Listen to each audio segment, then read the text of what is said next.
86 KG ಬೆಳ್ಳಿ ತುಲಾಭಾರ. ಮರಿ ಕಲ್ಯಾಣ ಎಂದೇ ಖ್ಯಾತಿ ಹೊಂದಿರುವ ಸಂತ ಶರಣರ ನಾಡು ಹಾವೇರಿಯ ಹುಕ್ಕೇರಿ ಮಠದ ಐತಿಹಾಸಿಕ ನಮ್ಮೂರ ಜಾತ್ರೆ ಅದ್ದೂರಿಯಾಗಿ ನಡೆದಿದೆ. ಹುಕ್ಕೇರಿ ಮಠದ ಸದಾಶಿವ ಮಹಾಸ್ವಾಮಿಗಳ ಬೆಳ್ಳಿ ತುಲಾಭಾರ ಕೂಡ ನಡೆಯಿತು. ಈ ಕುರಿತು ಒಂದು ವರದಿ ಇಲ್ಲದೆ ನೋಡಿ. ವಿವಾದ ಗದ್ದಲಗಳಿಂದ ಸದಾ ದೂರ, ಬಡ ಮಕ್ಕಳ ಶಿಕ್ಷಣಕ್ಕೆ ಜೋಳಿಗೆ ಹಿಡಿದು ನಿಂತ ಸಂತ ಹಾವೇರಿ ಹುಕ್ಕೇರಿ ಮಠದ ಸದಾಶಿವ ಸ್ವಾಮಿಗಳ ಬೆಳ್ಳಿ ತುಲಾಭಾರ ಕಾರ್ಯಕ್ರಮ ವಿಜೃಂಭಣೆಯಿಂದ ಜರುಗಿತು.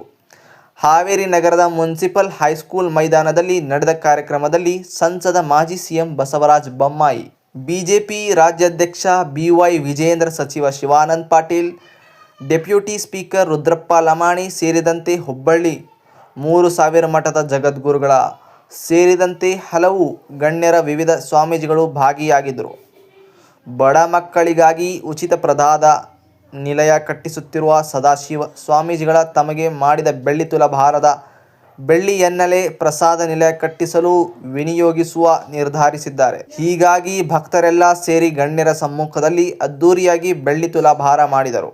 ಕಳೆದೊಂದು ವಾರದಿಂದ ಹಾವೇರಿ ನಗರದಲ್ಲಿ ನಡೆಯುತ್ತಿರುವ ವಿಶೇಷ ಕಾರ್ಯಕ್ರಮದಲ್ಲಿ ಕೊನೆ ದಿನದ ಸಮಾರೋಪ ಕಾರ್ಯಕ್ರಮ ಇದಾಗಿತ್ತು. ಬಡ ಮಕ್ಕಳ ಉಚಿತ ಪ್ರಸಾದ ನಿಲಯಕ್ಕೆ ಸಂಸದ ಬಸವರಾಜ ಬೊಮ್ಮಾಯಿ, ಸಚಿವ ಶಿವಾನಂದ ಪಾಟೀಲ್, BY ವಿಜೇಂದ್ರ ತಲಾ 11 ಲಕ್ಷ ರೂಪಾಯಿ ಸೇವೆ ಕಾಣಿಕೆ ನೀಡಿದರು. ಬಡ ಮಕ್ಕಳ ಶಿಕ್ಷಣಕ್ಕಾಗಿ ಪ್ರಸಾದ ನಿಲಯ ನಿರ್ಮಾಣಕ್ಕೆ ಎಲ್ಲರೂ ನೆರವಾಗುವ ಸಂಕಲ್ಪ ಮಾಡಲಾಯಿತು. ಇದರ ಜೊತೆಗೆ ಸಾಮಾಜಿಕ ಕಾರ್ಯಕ್ರಮಗಳ ಮೂಲಕ ಬಡ ಮಕ್ಕಳಿಗೆ ಅಕ್ಷರ ಅನ್ನ ದಾಸೋಹ ಮಾಡಿ ಸದಾಶಿವ ಸ್ವಾಮೀಜಿಗಳಿಗೆ ಬೆಳ್ಳಿ ಸಿಂಹಾಸನ ನೀಡಿ ಅವರನ್ನು ಕೂರಿಸಿ ಸನ್ಮಾನಿಸಲಾಯಿತು. ಕಾರ್ಯಕ್ರಮದಲ್ಲಿ ಲಕ್ಷಾಂತರ ಭಕ್ತರು ಭಾಗಿಯಾಗಿದ್ದರು. ವೇದಿಕೆ ಮೇಲೆ ಮಾತನಾಡಿದ ಬಿಜೆಪಿ ರಾಜ್ಯಾಧ್ಯಕ್ಷ ಶಾಸಕ BY ವಿಜೇಂದ್ರ, ಹಾವೇರಿ ಹುಕ್ಕೇರಿ ಮಠದ ಸದಾಶಿವ ಸ್ವಾಮೀಜಿಗಳ ಸಾಮಾಜಿಕ ಕಾರ್ಯಗಳನ್ನು ಹಾಡಿ ಹೊಗಳಿದರು. ಶ್ರೀಗಳ ಸಾಮಾಜಿಕ ಕಾರ್ಯಗಳಿಗೆ ಸದಾ ಜೊತೆ ಇರುವುದಾಗಿ ಹೇಳಿದರು. ಸಚಿವ ಶಿವಾನಂದ ಪಾಟೀಲ್ ಕೂಡ ಸದಾಶಿವ ಸ್ವಾಮೀಜಿಗಳು ಬಡ ವಿದ್ಯಾರ್ಥಿಗಳಿಗಾಗಿ ನಿರ್ಮಿಸುತ್ತಿರುವ ಪ್ರಸಾದ ನಿಲಯಕ್ಕೆ ಸರ್ಕಾರದಿಂದಲೂ ನೆರವು ಕೊಡಿಸುವ ಭರವಸೆ ನೀಡಿದರು. ಸದಾಶಿವ ಶ್ರೀಗಳಿಗೆ ಬೆಳ್ಳಿಯ ತುಲಾಭಾರ ನೋಡಿ ಲಕ್ಷಾಂತರ ಭಕ್ತರು ಆನಂದಪಟ್ಟರು. ವರದಿಗಾರ MD, ಜೀವನದ ನೆರಳು, ನ್ಯೂಸ್ ಹಾವೇರಿ. ನಡೀತಿರ್ತದೆ, ತುಲಾಭಾರ ಕಾರ್ಯಕ್ರಮ ನಡೀತಿರ್ತದೆ. ಅಂತ ಸಂದರ್ಭದಲ್ಲಿ ನಿಂತುಕೊಳ್ಳುವಂತ ಪ್ರಯತ್ನವನ್ನು ಮಾಡಬಾರದು. ದಿವಂಗತ ಕಮಲಮ್ಮ ದಯವಿಟ್ಟು ಅನಾವಶ್ಯಕವಾಗಿ ಗೊಂದಲವನ್ನು ಉಂಟು ಮಾಡಬೇಡ್ರಿ. ಅಲ್ಲಿ ತರಾತುರಿಯಲ್ಲಿ ಹೋಗುವಂತ ಪ್ರಯತ್ನವನ್ನು ಮಾಡಬಾರದು. ನಮ್ಮ ಆರಕ್ಷಕ ಸಿಬ್ಬಂದಿಯವರು ಅಲ್ಲಿ ಗೇಟ್ ನತ್ತ ಇರಬೇಕು. SP ಅವರ ಆರ್ಡರ್ ಆಗಿದೆ, DC ಸಾಹೇಬ್ರ ಆರ್ಡರ್ ಆಗಿದೆ. ಅಲ್ಲಿ ವಿವಿಧ ಬಾಗಿಲುಗಳಲ್ಲಿ ನಮ್ಮ ಆರಕ್ಷಕ ಸಿಬ್ಬಂದಿಯವರು ದಯವಿಟ್ಟು ಮುಂಜಾಗ್ರತೆ ಕ್ರಮವನ್ನು ಕೈಗೊಳ್ಳಬೇಕು.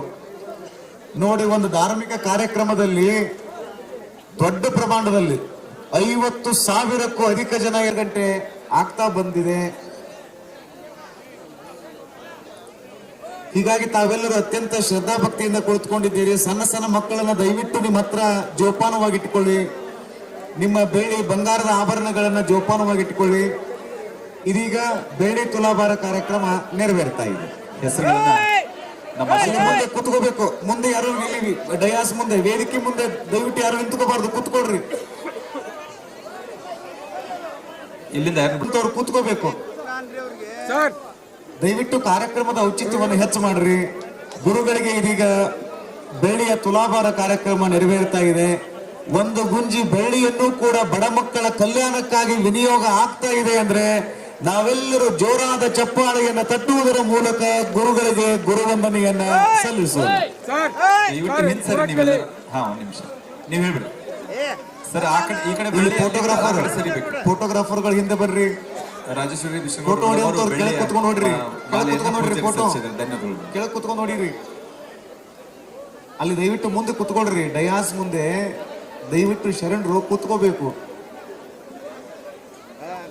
ಹೇಳ್ತಾರೆ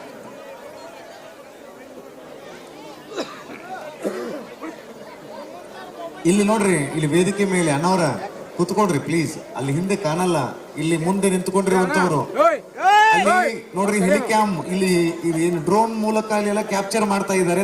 ದಯವಿಟ್ಟು ಕುತ್ಕೋಬೇಕು. ಇಲ್ಲಿ ಅನಾವಶ್ಯಕವಾಗಿ ನಮ್ಮ ಆರಕ್ಷಕ ಸಿಬ್ಬಂದಿಯವರು ದಯವಿಟ್ಟು ಬರ್ಬೇಕು ಇಲ್ಲಿಗೆ. ಇಲ್ಲಿ ಮುಂದೆ ಕಾಟ ಬಾಳ ನೋಡಪ್ಪ. ಇಲ್ಲಿ ದಯವಿಟ್ಟು ಕೂಡ್ರಿ ಸರ್, ಪ್ಲೀಸ್ ಕೂಡ್ರಿ. ಫೋಟೋ ಎಲ್ಲ ಸಿಗ್ತಾವ, ಕೂಡ್ರಿ. ಮತ್ತೆ ದಯವಿಟ್ಟು ಇಲ್ಲಿ ವೇದಿಕೆ ಮೇಲೆ ಯಾರು ಅನಾವಶ್ಯಕವಾಗಿ ಏರಬಾರದು. ಈ ಕಡೆಯಿಂದ ಯಾರು ಹೋಗ್ಬೇಡ್ರಿ, ಎಲ್ಲ ಆ ಕಡೆಯಿಂದ ಈ ಹೋಗ್ರಿ. ವೇದಿಕೆ ಕೆಪಾಸಿಟಿ ಈಗ ಮುಗಿದಿದೆ. ಮುಗಿದ್ರೆ ಇಳಿದು ಬಿಡಿ, ಆ ಕಡೆಯಿಂದ ಆಚೆ ಇಳಿದು ಬಿಡಿ,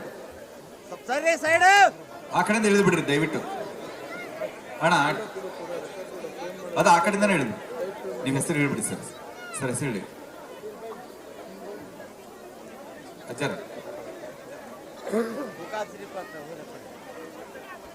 ಸರ್ ಓದಿ ಬೇಡ ಹೇಳಿ ಸರ್.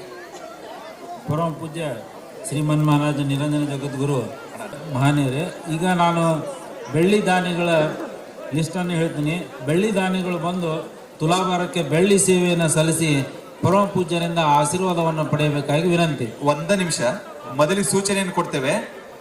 ಮೊದಲಿಗೆ 1 kg ಅಥವಾ ಅದಕ್ಕಿಂತ ಹೆಚ್ಚು ಹಿಂಗ, ಆಮೇಲೆ ಅರ್ಧ kg, ಆಮೇಲೆ ಸ್ವಲ್ಪ ಇಟ್ಟು ಒಂದೊಂದು kg ಬಂಗಾರ ಬೆಳ್ಳಿಯನ್ನಿಟ್ಟು ಇಳಿತಾರೆ ಆ ಕಡೆಯಿಂದ ಕೆಳಗೆ. ನಿಮಗೆ ನೆಕ್ಸ್ಟ್ ಹೆಸರು ನಿಮ್ಮದು ಬಂದಾಗ ನೀವು ದಯವಿಟ್ಟು ಇಲ್ಲಿಂದ ಹಿಂಗ್ ಬರ್ಬೇಕು, ಹೋಗ್ಬೇಕು, ನಮಸ್ಕಾರ ಮಾಡಿ.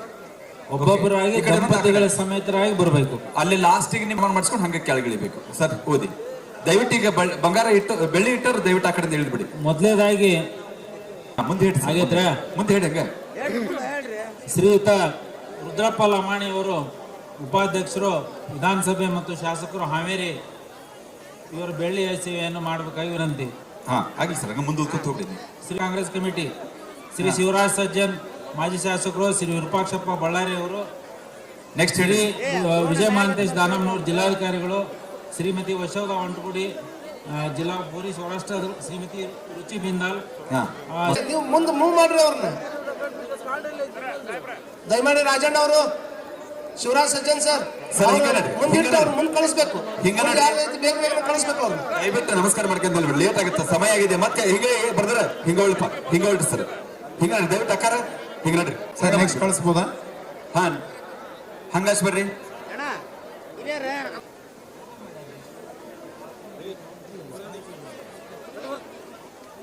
ಇಲ್ಲಿ ಬರ್ರಿ, ಇಲ್ಲಿ ಬರ್ರಿ. ನನ್ನ ಹೆಸರು ಓದಿರ್ತಾನೆ.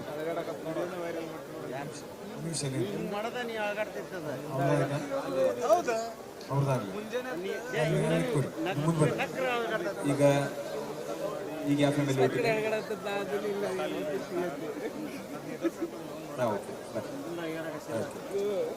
ಹೋಗಾರವರು ಶಿವಗಿ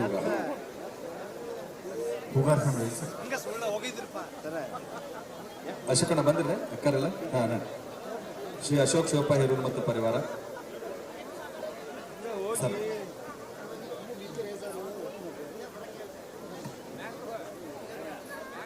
ಅದೇ ರೀತಿಯಾಗಿ ಶ್ರೀ ಮಹೇಶ್ ಓಲೇಕಾರ್ ಮತ್ತು ಕುಟುಂಬ ರಾಣೆಬೆನ್ನೂರು ನೆರರು ಇಲ್ಲ. ಓಲೇಕಾರ್ ಕುಟುಂಬ. ಸಿದ್ದಪ್ಪ ಮಹದೇವಪ್ಪ ಕಡೇಮನಿ ಮತ್ತು ಪರಿವಾರ ಅಗಲಿಗೆ ಹೋಗಿದ್ದಾರೆ. ಶ್ರೀ ಎಸ್ ಬಿ ಅಂಕಲ್ಕೋಟಿ ಮತ್ತು ಮಕ್ಕಳು ಈಗ ಹೋಗಿದ್ದಾರೆ. ಅಮರ್ ಮಗಾವಿ ಮತ್ತು ಕುಟುಂಬರು ಹೋಗಿದ್ದಾರೆ. ಇಲ್ಲಾಂದ್ರೆ ಬರೀ ದಯವಿಟ್ಟು ಅಮರ್ ಮಗಾವಿ. ಗಣಪತಿ ಕೋಟ್ಕರ್ ರಬಕವಿ, MB ವೀರಭದ್ರಪ್ಪ ಮೋರಿಗೇರಿ ಬ್ಯಾಡಗಿ ಅವರು ಒಂದೊಂದೇ ಫ್ಯಾಮಿಲಿ ಆಗಿದೆಯಾ. ಶ್ರೀ ಮಹೇಶಪ್ಪ ಹನುಮಂತಪ್ಪ ಓಲೇಕಾರ್ ಮತ್ತು ಕುಟುಂಬ ಪರಿವಾರ ಉಕ್ಕೊಂಡು. ಶ್ರೀಮತಿ ಪುಷ್ಪಾ ಬಸವರಾಜ್ ಹೆಸರು ರಗಲೆಗೆ ಹೋಗಿದ್ದಾರೆ. ನಿಧಾನ. ಶ್ರೀ ಸಂತೋಷ್ ಹಿರೇಮಠ್ ಛತ್ರದ, ಈರಣ್ಣ ಹಂಚಿನ ಸಾಕೇನ್ ಹುಬ್ಬಳ್ಳಿ, ಗೀತಾ ಜ್ಯುವೆಲರ್ಸ್, ಶ್ರೀ ದುಂಡಪ್ಪ ವಾಳದ್ ಸಾಕೇನ್ ನರಗುಂದ್. ದಯವಿಟ್ಟು ಬಿಡಬೇಡಿ ಸರ್. ಸರ್ ಸ್ಟಾಪ್ ಮಾಡಿ ಸರ್, ಒಂದು ನಿಮಿಷ ಸರ್, ಸ್ಟಾಪ್ ಮಾಡಿ ಸರ್, ಒಂದೇ ನಿಮಿಷ. ರಮೇಶ್ ಉಳ್ಳಾಟಿ ಅವರು ವೇದಿಕೆ ಮೇಲೆ ಇದ್ದಾರೆ. ನೆಕ್ಸ್ಟ್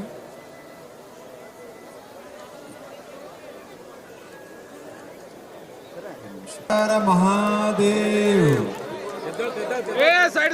ಓಂ ಶ್ರೀ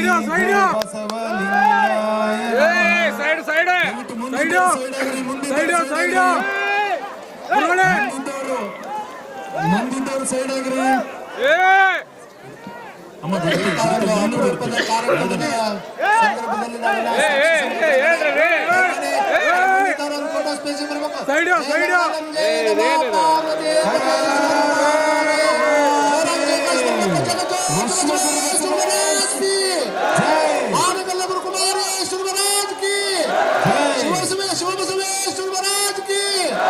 ಶಿವಲಿಂಗೇಶ್ವರ ಮಹಾರಾಜ್ ಕಿ